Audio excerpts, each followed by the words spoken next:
Hello everybody, welcome back to the HardReset.Info channel. In today's video, I'll show you how to set up or change your pronouns on Discord.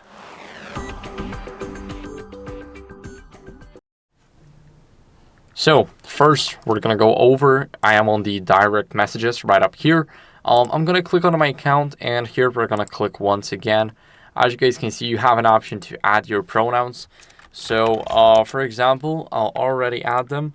But if you want to change them, you need to click on them again. Here you'll be able to just change it to everything. So basically, this is not limited to real pronouns. Of course, I mean, like nobody's pronouns is hard reset.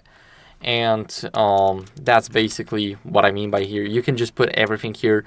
If you already have your pronouns, for example, in your name, here you can enter your nickname, and it will still work just fine. So you can easily add and change your pronouns right here. After that, remember to just click save, and once you save it, they will be on your profile. So that's basically it for the video. I hope this video was helpful. If it was, then leave a like, subscription, and a comment, and I'll see you in the next one. Bye.